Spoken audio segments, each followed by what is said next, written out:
République, son Excellence Bassirou Diomaye Diakhar Faye, tient tout d'abord à adresser ses vives félicitations aux communautés musulmanes et chrétiennes du Sénégal pour le succès des récentes célébrations de Tabaski, de la Pentecôte.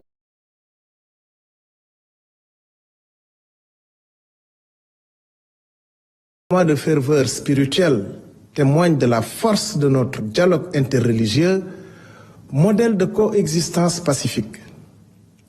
Le gouvernement est invité à poursuivre son accompagnement pour la modernisation des sites religieux et la facilitation de l'exercice du culte sur l'ensemble du territoire. Le chef de l'État a indiqué sa décision d'instituer annuellement une rencontre nationale avec les guides religieux et les chefs coutumiers. Le chef de l'État a réaffirmé l'engagement du gouvernement en faveur de la souveraineté alimentaire.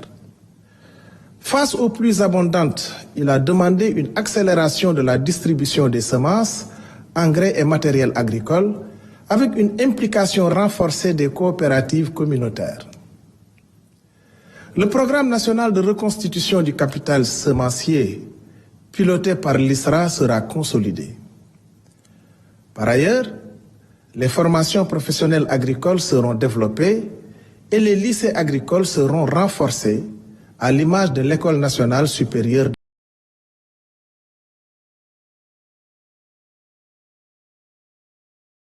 portée à l'évaluation des services d'encadrement agricole ainsi qu'à la modernisation des structures comme la SAED, la Sodagri et la Sodefitex. Le chef de l'État a également annoncé son déplacement à Saint-Louis les 12 et 13 juin pour une visite économique auprès des acteurs du secteur. Par ailleurs, il présidera ultérieurement le Conseil supérieur d'orientation agro-silvopastorale. Le gouvernement est invité à intensifier se tiendra à Dakar du 30 août au 5 septembre 2025 sous le thème « Jeunesse africaine, fer de lance de la transformation des systèmes alimentaires ». Avec son potentiel maritime exceptionnel, va finaliser sa nouvelle politique maritime en associant tous les acteurs concernés. Le Premier ministre, M. Ousmane Sonko, veillera à l'amélioration des infrastructures portuaires et à la mise en œuvre d'une stratégie renforcée pour la compétitivité de nos ports. La création du Centre national de coordination de la lutte contre la pollution marine sera accélérée sous l'égide de la haute autorité chargée de la coordination de la sécurité maritime et de l'environnement marin. Le secteur touristique, un des piliers de notre économie, fera l'objet d'une réunion interministérielle pour redynamiser son développement avec l'appui de la SAPCO et des investisseurs privés. Le président de la République participera à la conférence sur la Palestine à New York du 17 au 19 juin, puis au sommet de la CEDEAO à Abuja le 22 juin 2025.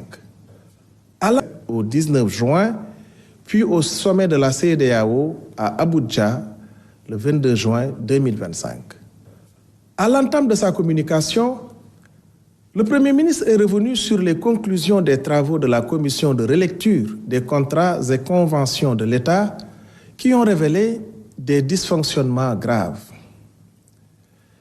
Cette situation révèle des lacunes inacceptables dans la gestion de la commande publique, pourtant essentielle au fonctionnement des services publics et à la réalisation des projets nationaux.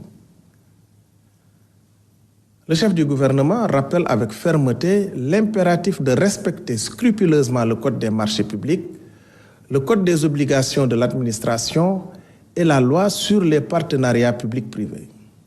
Pour y parvenir, le gouvernement renforcera les compétences des acteurs concernés via des formations permanentes, couvrant toutes les étapes des marchés publics de leur préparation à leur évaluation, dans le but de garantir la transparence, l'égalité de traitement et l'efficacité conformément aux principes d'intérêt général. Désormais, la maîtrise de la commande publique sera un critère d'évaluation des responsables des entités publiques et parapubliques. Le Premier ministre a demandé au ministre secrétaire général du gouvernement et au ministre des Finances et du Budget de mobiliser les moyens nécessaires pour ces formations en collaboration avec la DCMP et l'ARCOP. Par ailleurs, le gouvernement agit pour améliorer la prise en charge des urgences hospitalières, pilier de notre politique de santé. Malgré les progrès réalisés, des défis persistent. Manque de ressources, coordination à renforcer, accès aux soins à optimiser. Le plan stratégique 2022-2026 sera rigoureusement mis en œuvre avec un accent sur la territorialisation des urgences, le renforcement du SAMU national et la collaboration avec les sapeurs-pompiers.